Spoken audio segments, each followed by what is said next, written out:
Hey everybody, welcome. It's our Sunday show. We're kicking it off with a really important VC Sunday School discussion, and this is about diligence and research and how to be a great investor when, let's face it, you may not have the domain expertise in every single vertical you approach, and what it's like to build a career in venture capital, not over 10 months, but over 10 years. Molly's doing a great job in climate and sustainability, and we all get to follow along with her journey and learn as she learns, and this has been a great series.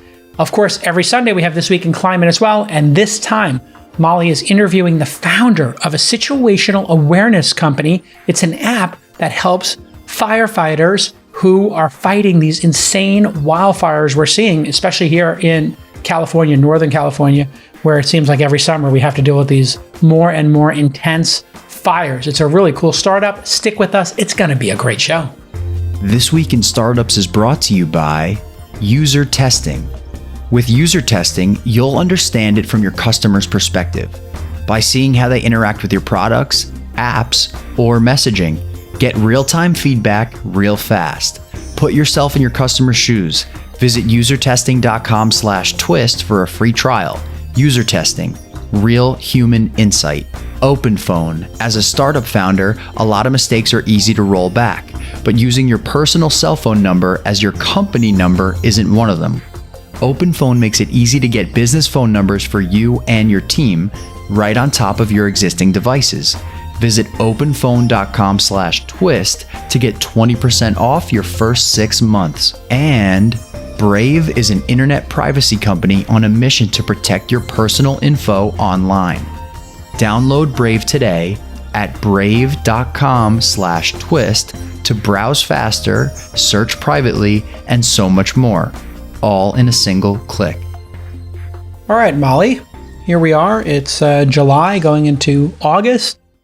You've been at it for over 6 months, coming on the second half of your first year as an investor. Now you're in the second half of the first year. What issues are you facing looking forward? Oh my God. I'm literally in the second half of the first year of my new career. That's like a pretty, I don't think I give myself enough credit sometimes for changing my entire career. Yes. It's changed a lot about you. Turns out it has changed a lot about me. I will say I had a conversation recently with a old public radio friend who's now doing some consulting, who was asking about like impact stuff and this and that. And how do you, and I was like, yeah, honestly, if none of that happens at scale, it just doesn't matter. And the only way, I literally was like, wow.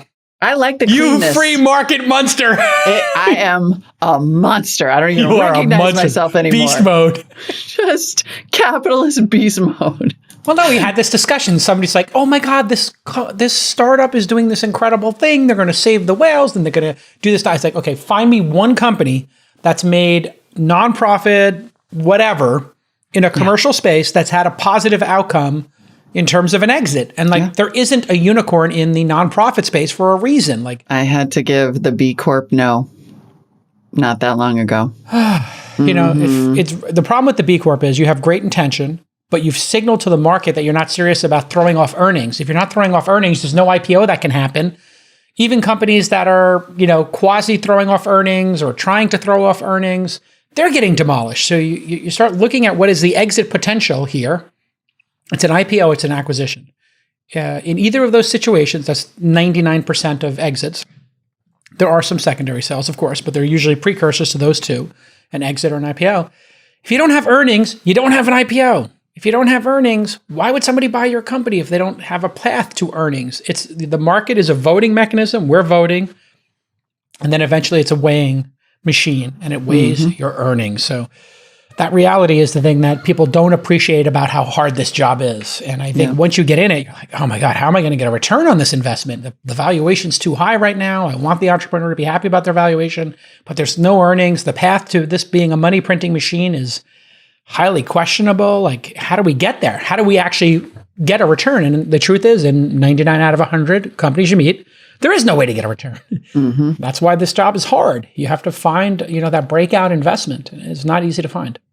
Well, that's actually the perfect segue too into the question that I've been encountering a lot, especially I think because I'm, doing climate investing, which is in some cases like it's a different category for launch, but it's also like a relatively new category. And so these kind of businesses will come up with every kind of potential that's scientific, that's business model, that's creating new markets, but that is not unique to climate, right? That's always existed. When Uber came along and was saying turns out this is a whole huge logistics platform waiting to happen, that was new. And so it's led me down this question of diligence and research and how much research into understand, there's sort of the basics, like, is this science real? Yes or no? But sometimes there's like, does this market exist? Could it exist? How new is it? What are the comps? Do any of them exist? And I wonder, what level of research is appropriate and also appropriate at different stages of investing? At what point are you like, we're hella early, we might just have to trust the founder on this? Yeah, it's a great question. Okay, let's separate diligence into a couple of buckets. There's a due diligence process where you're making sure the company doesn't have any lawsuits against it, that they've done their IP assignment, that they have a cap table, that they are doing accounting, that the money they have in the bank is actually there.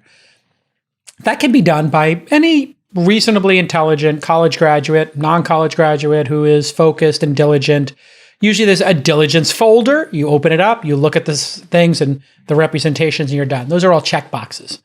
Those don't require what you're talking about, which is understanding underlying technologies or understanding market size. So let's take those two as the next two buckets. The first bucket, like I said, you could have a researcher, you could have an associate on your company, anybody in operations who worked in accounting or business operations can manage that. The second piece is understanding underlying technology. That is the job, but in different verticals, there's different levels of intensity. If we were in biotech, we would need to have PhDs in all likelihood, right? If you're in consumer software, like where I sort of, where I secured my bags, I'm a consumer guy. I understand consumer. I've made consumer brands before. Engadget gave me like up close and personal looking at technology, Silicon Valley Reporter. All of these things really put me on a path to, I can evaluate Calm, Uber, Robinhood. I know what products in a consumer setting will remove friction and delight users.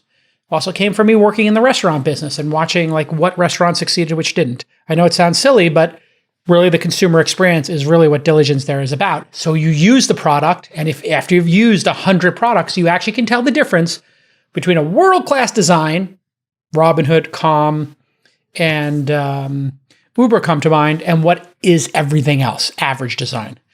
So let's put that on the side. Now we go to where you're working. All right, if it's a SaaS software product in climate, well, do you really need to know much more than, looking at a SaaS product? Is this a reasonably designed product and talking to the customers? Now you get into solar, or, hey, we want to build kelp and bring it out to the middle of the ocean and drop it in to do carbon sequestration. These things require a little more science knowledge, of course. And then if this is some breakthrough in solar technology, that's going to require more. I would look at each of those as an opportunity to slow down to speed up. In other words, the advantage when you're a deep tech investor or you're in a specific vertical is how knowledgeable you are. So when you talk to founders, each subsequent founder you meet in carbon sequestration, am I pronouncing that word right?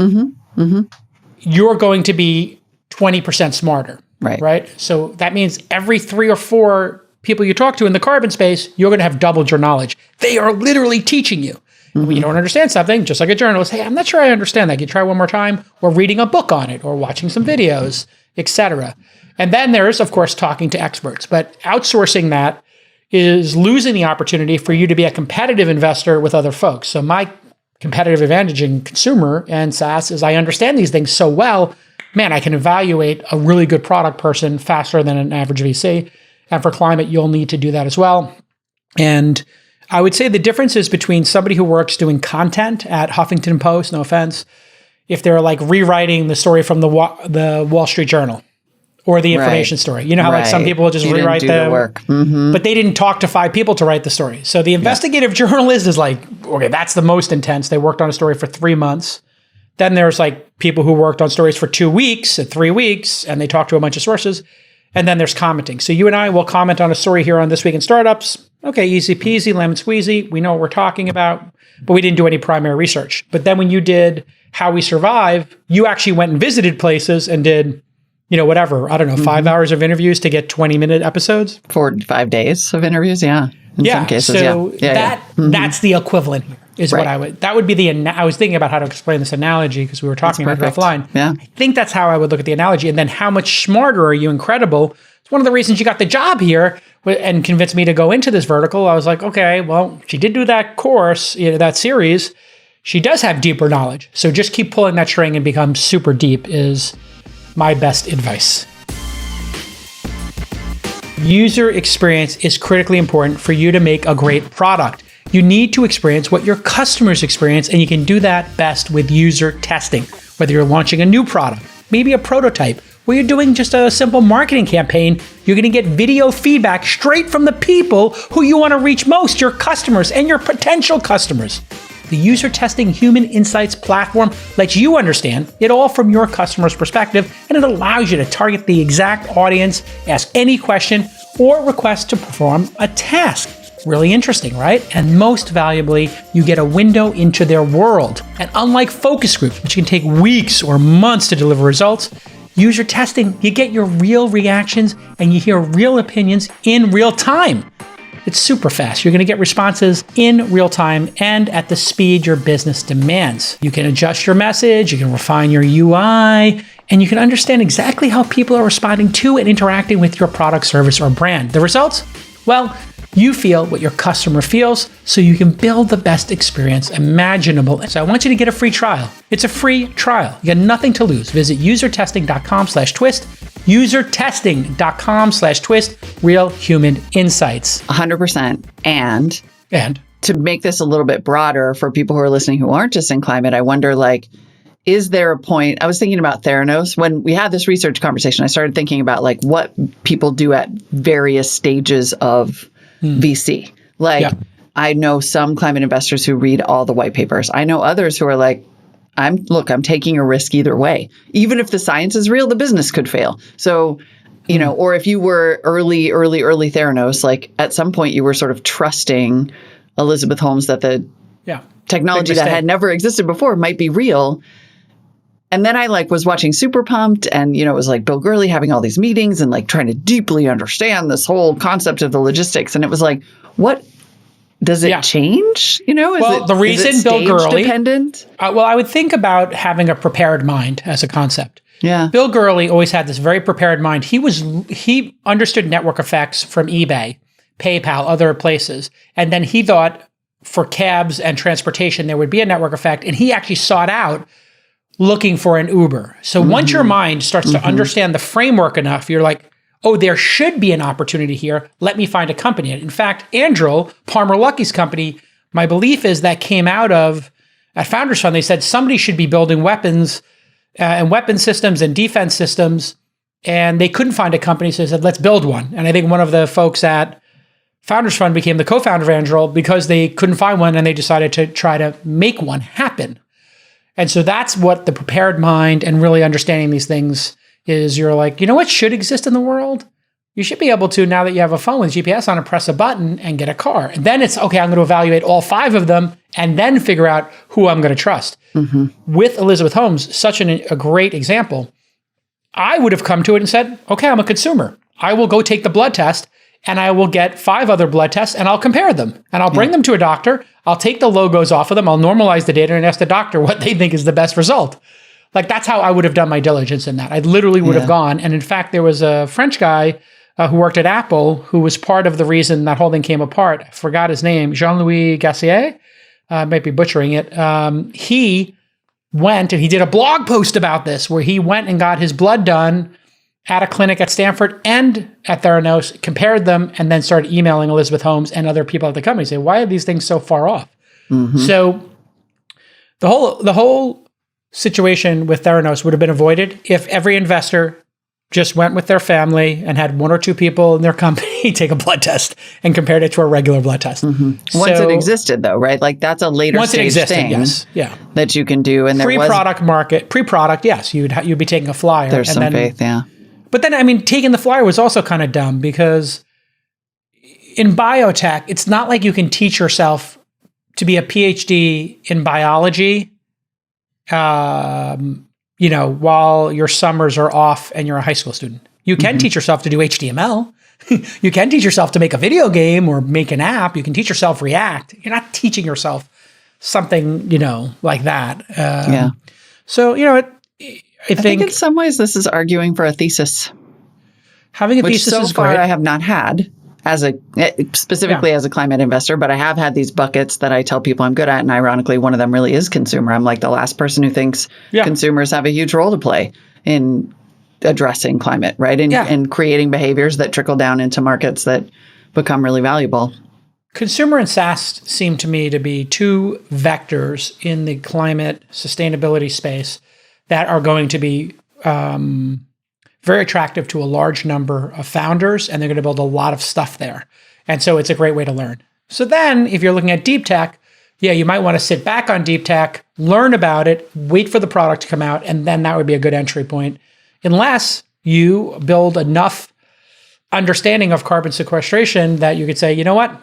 I've seen 4 companies that are planting trees or kelp, and I understand the laws around incentives and carbon credits. Therefore, I could see this working because we invested in 2 carbon credit companies that failed. Right. And this one should be able to make it work because I see the scar tissue. And I talked to 2 founders who failed. And this is where being patient with yourself, this is a 10-year career journey. It is not a 10-month journey. So you're very quickly going to get to 10 months, but you should be looking at it as a 10-year arc. First 6 months, first year, just do meetings and learn how venture capital works. And then years 2, 3, and 4, it's plenty of time to specialize, have thesis, and then, maybe some legislation comes out and you're like, oh my God, this legislation changes everything. For me, it was, okay, mobile phones change everything. Mm-hmm. Okay, network effects change everything. Marketplaces change everything. Great design changes everything.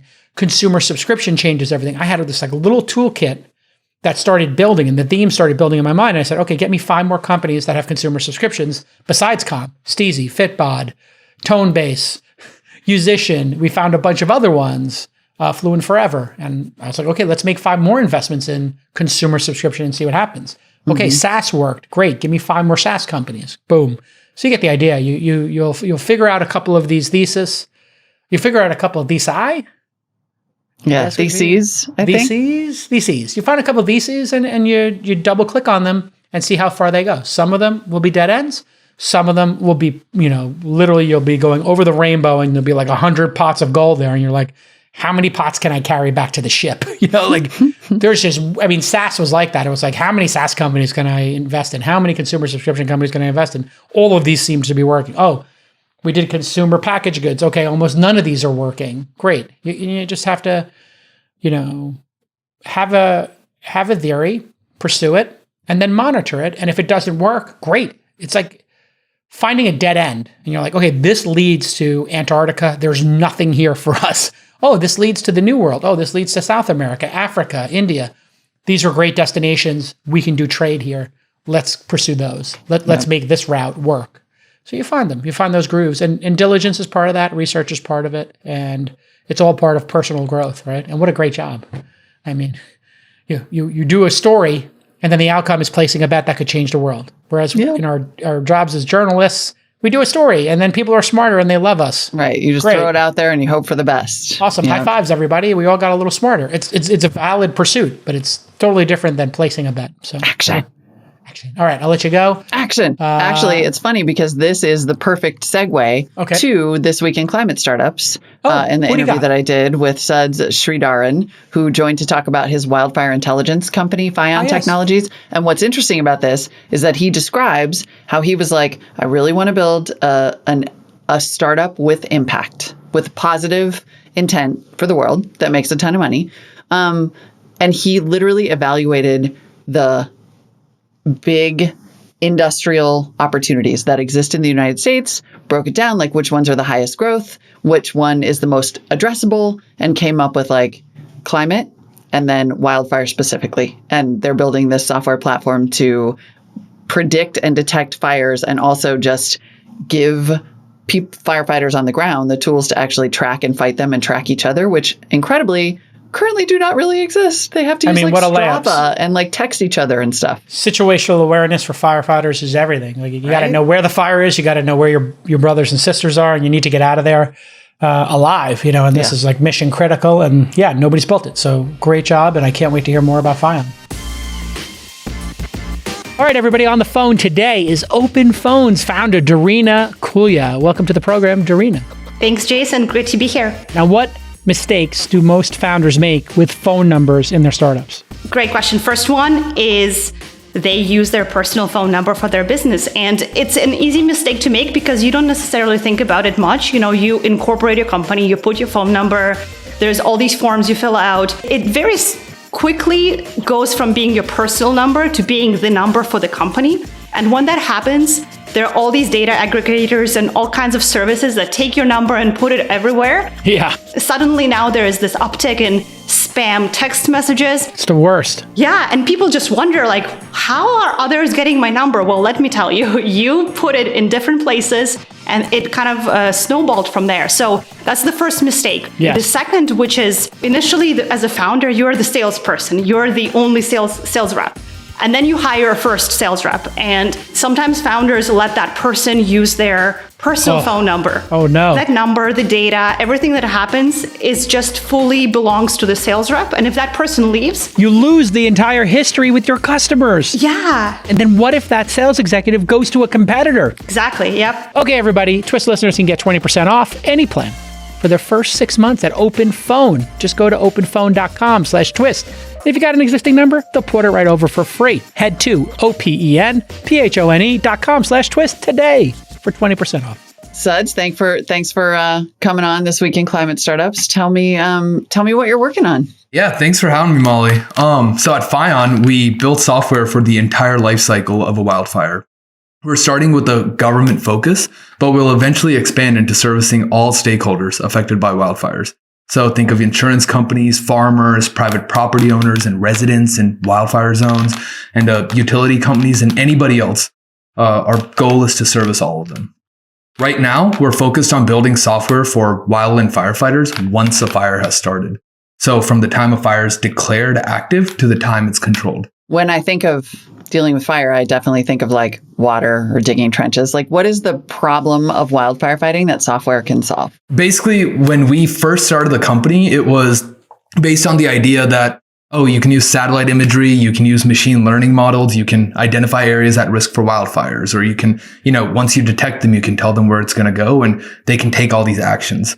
What we realized was that there was a more baseline problem there, which is just the ability to access all of what's known as situational awareness, to be able to communicate with one another efficiently and have like a real-time understanding of where the firefighters are, where the rest of their team is, where the resources are, the safety zones, what the wind and weather data is like. There's so many different resources that, we realized we in the tech world take for granted, but boots on the ground, talking to them, we learned that they had these exact same needs over and over again, and they were lacking situational awareness. And so for us, when, living in California, if firefighters are using weather.com and Strava and hunting and hiking apps like All Trails or Avenza Maps, that's a problem, right? Somebody needs to sit down, centralize all of that, digitize all their knowledge and communications tools, and automate all their data collection, data processing, data analytics.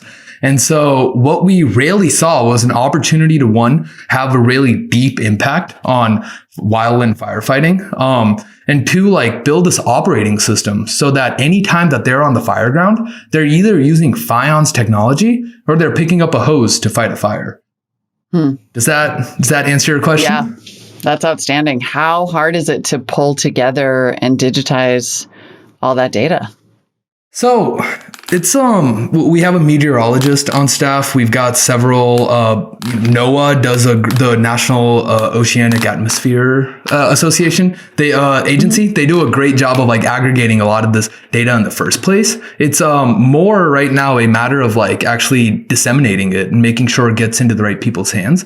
And more than that, making sure it's up to date every few hours, every hour, they're able to not just get what they got at base camp 12 or 24 hours ago, but have this up to date information on the ground. And so we have a lot of the really good sensors between satellite imagery and remote sensing and other work that a lot of people who've laid the groundwork for us to exist have done. It's our job right now to really aggregate that. I'm like going to go back to the origin story. How did you get passionate about this? I mean, we both live in the Bay Area, so certainly the last several years have made all of us think about this a lot more, but I wonder what made you, choose this as your startup plan. Yeah. So initially, I was not living in the Bay Area. I was a sophomore or rising junior at Clemson University in South Carolina, for those of you who haven't heard. So it was not that. It was, yeah. That previous, so this was August of 2020, September 2020, when I decided to start the company. Previously that year, COVID obviously hit, and, Clemson's a really small town. So I built a lot of software or not even software, Squarespace sites, no code, to help businesses sell gift cards online.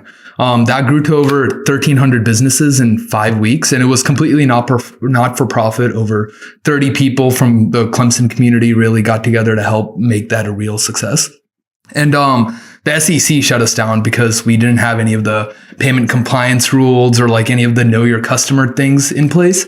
And so, there's these laws exist because money laundering or any number of other things. But sure. I'm just thinking of it's hard not to think of all of crypto when you say that, but please continue. Yeah. And, we put $2 million back into restaurants in the Southeast. Like, we'd helped a lot of communities. And so the natural next step was, all right, let's take this network and let's build QR code menus. Let's build food delivery services. Let's, take over like this entire like logistics network and like really dominate and bring this digital transformation forward. And what we realized there, or what I realized, was just that it's not very fulfilling. Like, there's plenty of people already trying to do that. And as Jason's friend Chamath likes to say, push a button, get a weed brownie delivered, $10 billion valuation is just not something that was really exciting, right? And so I was really looking for I get to see all this tech out there, like, where do I really want to be focused? And it was one, like, I don't actually know how to build a company, right? Like, I didn't at the time. Now I'd like to think I've learned a lot. And so it had to be, what is something we can get people passionate about, right? Where do these executives, these investors, these seasoned people that have the opportunity, especially in 2020, before, when we're just getting started with all the money printing, they can go anywhere. Why do they want to come work with me, right?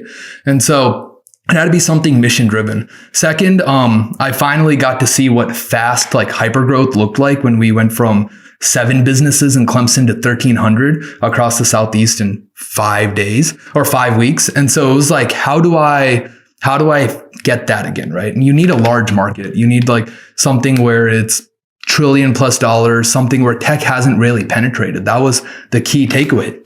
It was, let's force this digital transformation. So when you look at that, you're sort of left with like 9 major industries, right? It's like real estate, transportation, education, shipping, healthcare, climate, space, AI, and your insurance. And out of all of those, like, only space and climate are even remotely exciting, at least for me. And then space doesn't really have it's a lot of hardware, and climate is, also a lot of hardware. But within natural disasters, I was like, wildfires are bad. I think you can agree with that. Everybody else can. Yeah. They cause a lot of damage, and I want to live in the Bay. And so I think I can get people passionate about this. I think it's existential enough that if I solve this problem, I will feel good about myself. And while also, there's that potential for, if we create enough value, that revenue is downstream of that.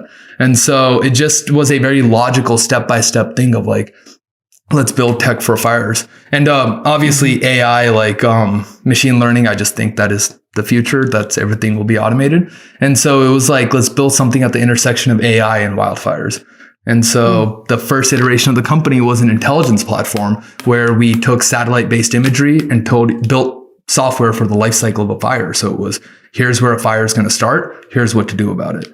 Here's where a fire is, and here's where a fire is going to spread over the next 24, 48, 72 hours.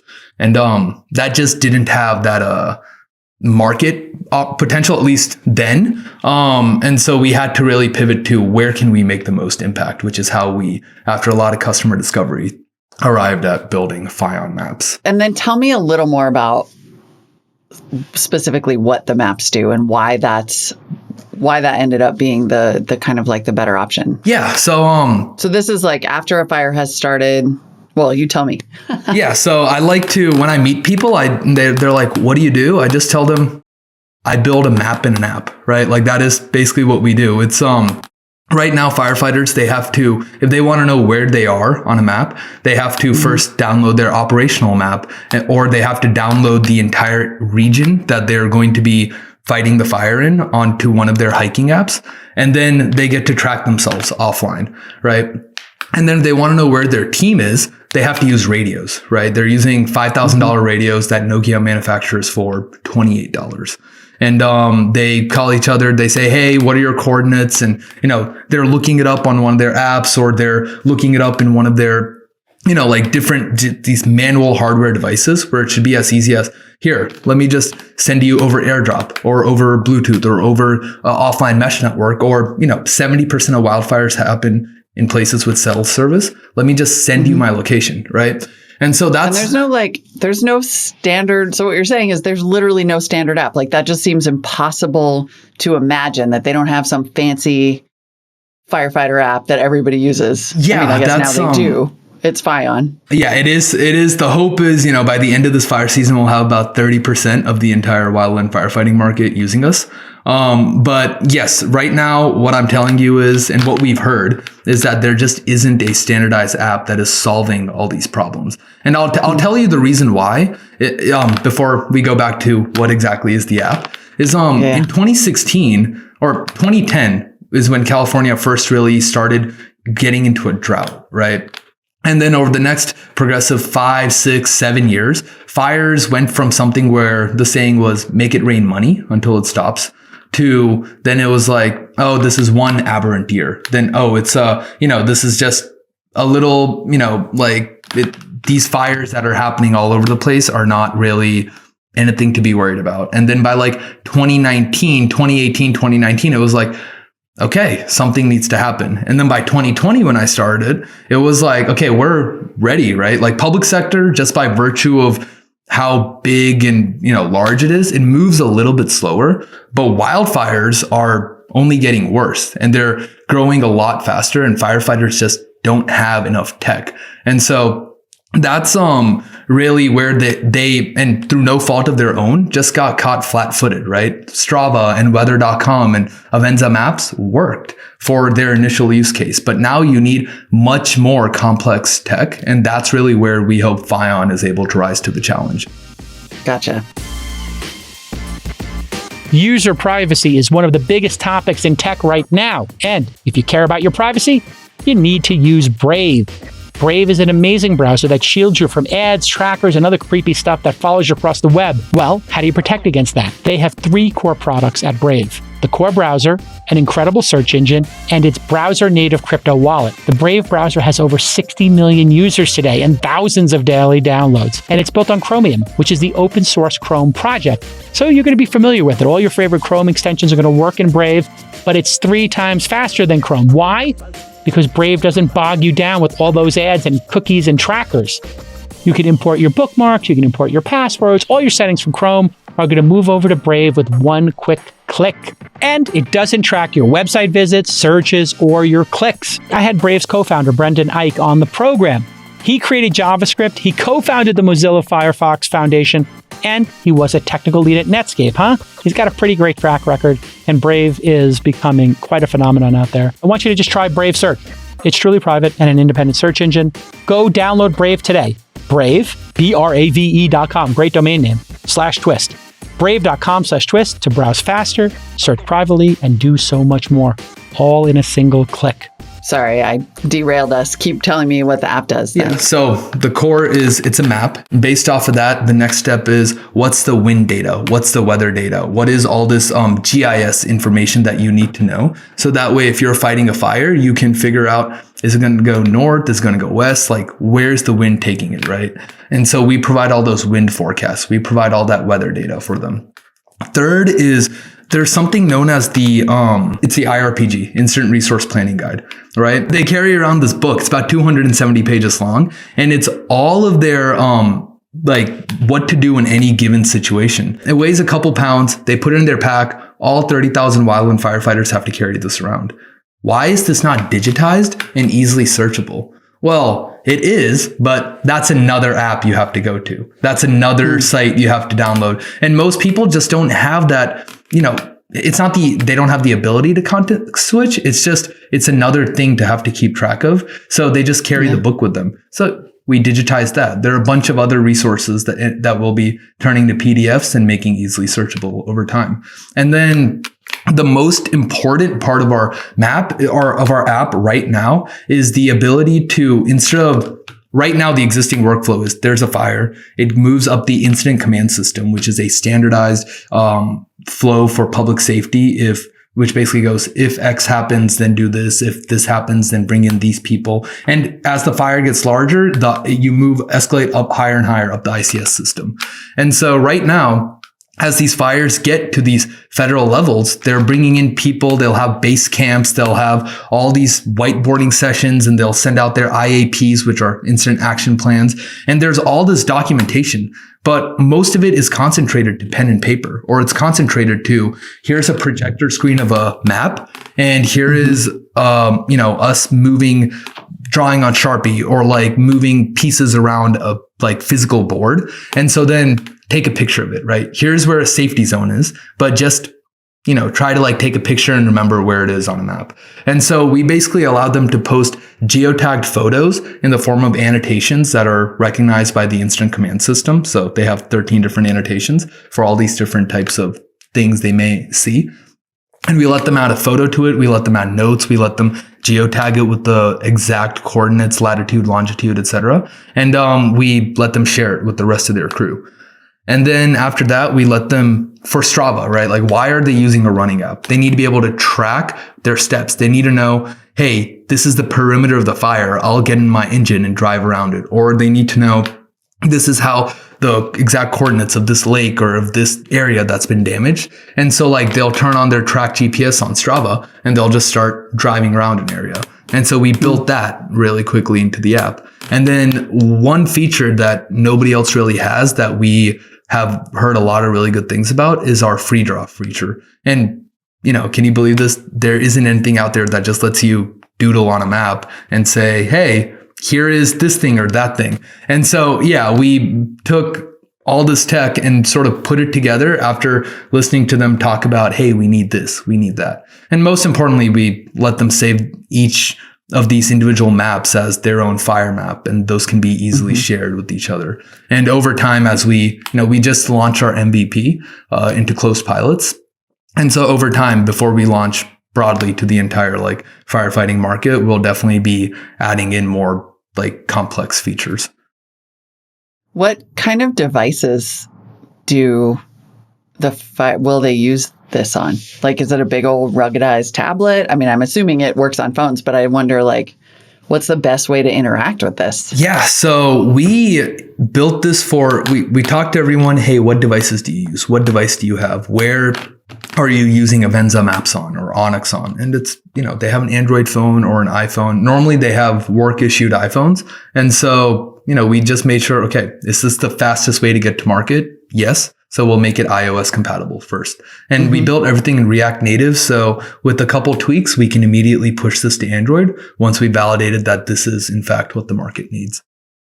So fascinating. What is the pricing model going to look like? I know you just got to MVP, but how will you get paid? We right now this doesn't really exist as much in government sales, but you see it with dev tools companies like a GitHub or a Cloudflare or, any number of companies that will first give the tech away for free and demonstrate their value. And then over time, as it goes up the enterprise chain, they'll start charging. And so same thing with us. First, we just want to make sure that we are having an impact. We build something that people love, people want. And, if we never touch it again at the end of this fire season, we want to build something that will, actually be really solving a problem and become the gold standard in firefighting.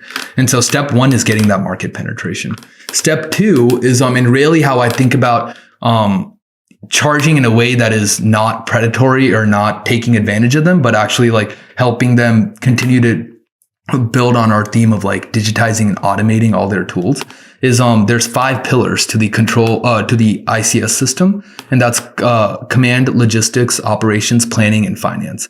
And so there are things like, if I'm a firefighter, right, and I want to check in to a fire zone to actually start getting paid, I have to go in and manually sign in on a clipboard. That clipboard then somebody will take to my fire chief. He'll sign off once I've checked in and checked out. That'll be taken to the finance team or person in charge of finance.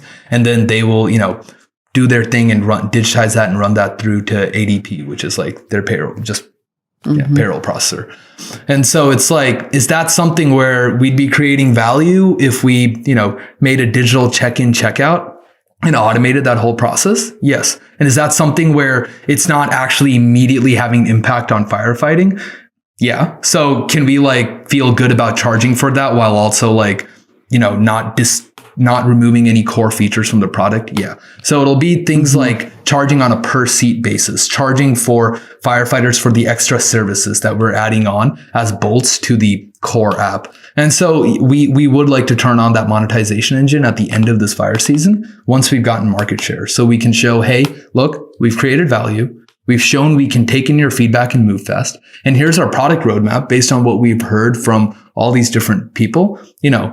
Let's start by paying on a per seat basis. And then let's, once we land, let's expand those contract sizes in a way that's mutually beneficial for both of us. Yep, totally. I mean, listen, every time you hear someone say it was a $2 or $3 billion fire season, that means $2 or $3 billion was spent, right? Like it was spent chartering helicopters. Like nobody's afraid to spend money fighting fires. So last year in Tahoe, for example, where Jason is right now, there was the Caldor fire, right? The Caldor fire alone, they spent over $2 billion fighting that. Yeah. The Dixie fire, the largest fire in California history, burned over 1 million acres. They spent over $3 billion fighting that. So that's 2 fires, right? And right now you look at it as far as like, if you want to talk in business terms about growing TAMs, like this time, and I checked this last week, so I may be a bit out of date, but this time over the last 10 years, on July 27th, the historical average for land burnt in the country was 2.7 million acres. Right now, we burnt over 5.5 million acres. Right. And already. So, already this year, right? Yeah. Yeah. And we've really got fire season really picks up end of August, September, October, right? Like that's really its peak. And so it's, we obviously right now we've got the Electra fire. We've seen the Oak fire. We've had a couple of these larger fires, but we haven't had anything on the size of the Caldor fire or the Dixie fire or the CZU complex, like these massive things. And, if the listeners would like some fire science real quick, which is, something we talked about before the show. Basically, the reason these fires are getting so bad is there are a couple things. One, if a fire burnt, say the Caldor fire, burnt all the way up to the South Lake Tahoe, for the next 7 years, historically, that area would be considered safe. Now, because of safe from burning again, right? Because there's a lot of just underbrush that needs to regrow. There's a lot of fuel that needs to restock. Now that same area is considered a fire risk within 2 years. And so you're not giving anybody any time to do any sort of treatments to remove the fuels if they need to. They can't do prescribed burns. There's nothing you can really do. And as this drought continues to just drag on decade after decade now, you're going to continue to see what's known as soil erosion, and it's this vicious feedback loop where basically once it starts, the soil gets drier, so the topsoil starts basically evaporating into the sky. And then now you've just got this less moist, far drier soil that all these shrubs basically grow in. And then what happens? Somebody does a gender reveal birthday party or lightning strikes or something. All of a sudden, this just dry, arid land blows up. And so that's the problem we're going to start seeing more and more. And so it's really important that Fion isn't just the only company attacking this from a software angle or from a hardware angle. And it really needs more and more people. Are you seeing that? Is there competition / co-opetition for what you're doing? I mean, it seems like digitizing this, it feels like, and I mean this with respect, like that feels like a pretty obvious first step. Like that's clearly got to happen. Yeah. So the short answer would be no. The longer answer is and once again, this is not these different companies' faults, right? It's more that normally the people starting it, because it's such a niche thing, when I describe to you what we built or I tell you about the satellite-based platform or any of that stuff, it's like, that already exists, right? Like, why does that not exist? Right. And so it's the smartest tech people who would be the most apt to build this stuff don't even understand that there is a problem there. And so then it's up to the shoulders of these, firefighters who, right out of high school, they got roped into it, or they're working a normal job and then their house burns down. They're like, okay, what can we do? And they start trying to build the software. They start building those relationships. They, have to work through the sales process. And most importantly, even if they're the greatest coder ever, they don't have that venture backing, right? Like they need to be cash flow positive from day one. And so it's a lot of the ambition, a lot of the ability to make that impact gets stifled from the start. Whereas for us, it was very intentional. Like, from day one, we're going to build this operating system. We're going to make sure that we're doing everything based off of value creation. And we're going to make sure that we're actually having impact, like tangible impact on firefighting from day one. And so the way to do that is you just have to get this in the hands of people and start like working with them and build that trust. And so we're really the only tech company that's in fires, whereas payments processing or a CRM or Uber, right? Like you can spin this up in 5 seconds and now bang, competition. But that doesn't really exist here because it's such a small space. You need to be able to actually do the distribution. You need to win their trust. You need to do a lot of things very strategically from day one that a lot of people just unfortunately don't have that ability to do. And with downturn in the market, the way it's going, I don't really see that unless, one of the founders of Segment, which sold to Twilio for $3 billion. He recently started a wildfire nonprofit, right? Unless people do that, or there's another great app called Watch Duty, founded by several tech industry veterans. They do great work, but they're all nonprofits because it's fundamentally not considered to be a venture scale business. And so that's really where our job is to show, hey, we start the software, we build it for governments, and we go after governments to show everyone, hey, we work. Santa Clara County trusts us. The U.S. Forest Service trusts us. The El Dorado Hotshots trust us, right? And then we can collect all this data that's never been collected before on the ground. And we can use that for, and I'm just throwing this out there, right? Like insurance underwriting, for example, or for more health-based stuff, or to understand how is it affecting farms, or how is fire spreading differently in different areas. And we can really start getting that data moat building. And we can start trying to see what we can do with that data as far as expanding into other industries. And then over time, if we're truly this operating system, then it makes sense to open up our platform to third-party data and analytics vendors, almost like a Bloomberg terminal. And so that way our platform gets even better. And, we're forcing that standardization across the area, across the industry, which then allows for developers to come in, or allows for people across a variety of different spaces who are good at one certain thing to really share that with the fire space. And so we look at it as we're building this distribution platform off of which everybody else can come stand on. That's Fion Technologies. Suds, thanks so much for the time. Where can people find you and track your progress? Yeah. So first of all, our website is fion.tech, Fion.tech. My email is suds@fion.tech, suds@fion.tech. And you sure you want to do that? Yes, of course. You're yes. Yeah, bring me business. Let's go. Not even just business, right? We're always looking. We are a very early stage startup. We raised about $4 million, but we're always open to more passionate people. That's what basically makes our company tick. So, if you're a React Native TypeScript developer, you've led senior software teams at fast growing startups, you're the type of person we want to talk to. If you understand anything about operations or how to scale this business, or customer support for firefighters, or more, taking technically very difficult technology into industries that have historically not had technology, we want to talk to you, right? And then on the other side, if you've been affected by fires, if you think, hey, like, I don't know what to do, but like, I just want to get involved, reach out. Like, we are more than happy to, there's a lot of things that need to happen, not just at Fion, but industry wide. And we're pretty plugged into that heartbeat and are happy to help. So yeah, you can find me on LinkedIn too. That's really where I reside more than anything else. And I have not used Twitter since the day I came out to San Francisco.